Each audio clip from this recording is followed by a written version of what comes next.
জীবনের সূর্য,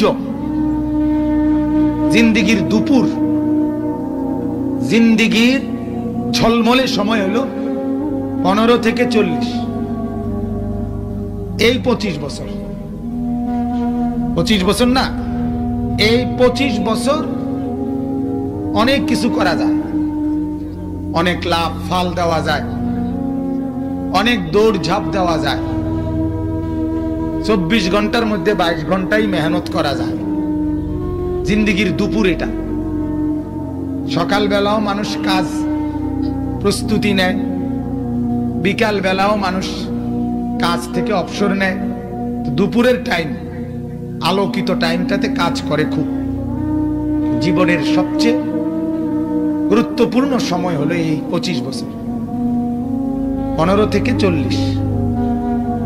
আর হাদিসের মধ্যে আছে আল্লাহ তাআলা প্রত্যেকটি মানুষকে পূর্ণ হায়াত যতদিন দিছে অতটুকু পূর্ণ হায়াতের ব্যাপারেও প্রশ্ন করবে হাসরের মাঠে। আবার এই যৌবনের এই মাঝের যে টাইমটা, এটার ব্যাপারেও প্রশ্ন করবে। আলাদা দুইটা প্রশ্ন। একটা হলো তোমারে মোট দিছি আমি 60 বছর, পুরা 60 বছরের হিসাব দাও। আরেকটা বলবে আল্লাহ আমি তোমাকে যৌবন দিছি 25 বছর, এটার হিসাব দাও, আলাদা দাও। আন উমরিহি ফিমা আফনাহু ওয়া আন শাবাবিহি ফিমা আবলাহু। একটা প্রশ্ন করবে পুরা হায়াত সম্পর্কে, কোথায় ব্যয় করছো।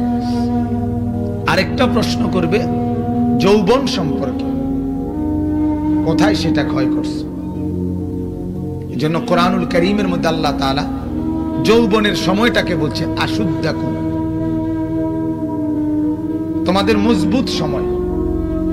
হায়াতের সবচেয়ে মজবুত অংশ হলো যৌবনকালটা। এই জন্য হাদিসের মধ্যে আছে আল্লাহ নবী সাল্লাল্লাহু আলাইহি সাল্লাম বলেন, শাবুন নাশাআ ফি ইবাদাতিল্লাহ, যে যুবক যৌবনকালটা আল্লাহর ইবাদতের মধ্যে কাটাইছে, আল্লাহ তাআলা তাকে আল্লাহ পাকের আরশের নিচে হাসরের ময়দানে ছায়া দান করবে। হাসরের মাঠে 7 ধরনের ব্যক্তিকে ছায়া দিবে। কয় ধরনের? এর মধ্যে 2টাই যুবক। 7 ধরনের ব্যক্তির মধ্যে 2 ধরনেরই যুবক, আর বাকি 5 ধরন হলো সবাই মিল্লা। এটার মধ্যেও যুবক থাকবে, ওই 5 ধরনের মধ্যেও যুবক আছে। আর বিশেষ স্পেশালি 2 ধরনের সেখানে যুবক। একটা হলো এটা, যে যুবক আর যৌবন কালটা আল্লাহর ইবাদতে কাটাইছে।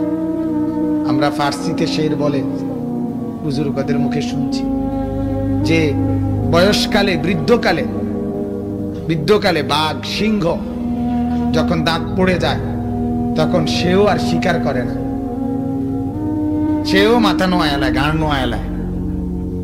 কাজেই যখন শিকার করার টাইম তখন শিকার না করা, ঠিক যে যৌবনকালে গুনাহ করার সবচেয়ে উপযুক্ত টাইম। সব রঙিন লাগে, যৌবনকাল মানে সব রঙিন, যেটা দেখে এটাই ভালো লাগে। বুঝেন নাই কথাটা? এটাকে যৌবন বলে। আর শাবাবু জুনুন, যৌবনকে পাগলামি বলা হয়। সবই ভালো লাগে। এই কারণে এই সময়টাকে আল্লাহর ইবাদতে কাটানো অনেক বড় মুজাহাদা, অনেক বড় মেহনত, আর এটা বড় দাম। আল্লাহ তাআলা এই বরকতে যৌবনে আল্লাহ তাআলা তার আরশের নিচে ছায়া দান করবে। আরেকটা হলো যুবক, রাজুলুন দাআতহু ইমরাআতুন যাতু মানসাবিন ওয়া জামালিন ফাকালা ইন্নী আখাফুল্লাহ। ওই যুবক, ওই পুরুষ যাকে এমন একজন নারী গুনার আমন্ত্রণ দিছে, যে নারী যাতু মানসাবিন ওয়া জামালিন, বংশ অনেক বড় বংশ, সুন্দরও অনেক সুন্দর, সুন্দরী বংশিয়া কোন রমণী যাকে গুনার প্রস্তাব দিছে, সরাসরি মহিলাই রাজি অপকর্মের জন্য, মহিলাই প্রস্তাব দিছে, মহিলাই আগ বাইরা প্রেমের অফার দিছে, ভালোবাসার অফার দিছে। আল্লাহ রাসূল সাল্লাল্লাহু আলাইহি সাল্লাম বলেন, ওই অবস্থায় যেই যুবক, যেই পুরুষ বলতে পারে ইন্নী আখাফুল্লাহ, আমি আল্লাহকে ভয় করি, আল্লাহ রাসূল সাল্লাল্লাহু আলাইহি সাল্লাম বলেন সেই যুবককে আল্লাহ তাআলা তার আরশের নিচে ছায়া দান করবেন। এটা অনেক বড় হিম্মত। আমার বলার উদ্দেশ্য হলো জিন্দেগীর হায়াতের সময়টাকে গনিমত মনে করা, গনিমত মনে করা। হায়াতের সবচেয়ে গুরুত্বপূর্ণ টাইম যৌবন, এটাকে কদর করা। 40-এর পর থেকেই পরন্ত সময়, শরীর দুর্বল হয়, অসুস্থ হয়। আমার পিঠে ব্যথা, মেরুদণ্ডের শেষ হাড়ে ব্যথা, পিঠেও এখন ব্যথা, আমার কোমরেও ব্যথা। আমি আলাদা একটা সিটে এটা বসতে হয়।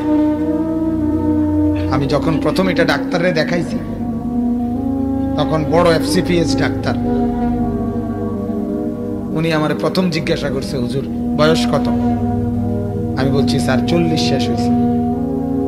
উনি বলছে তাহলে এখন থেকে হুজুর বাকিটা হায়াত, রোগ শোক এটার লেগে রেডি হয়ে যাবে।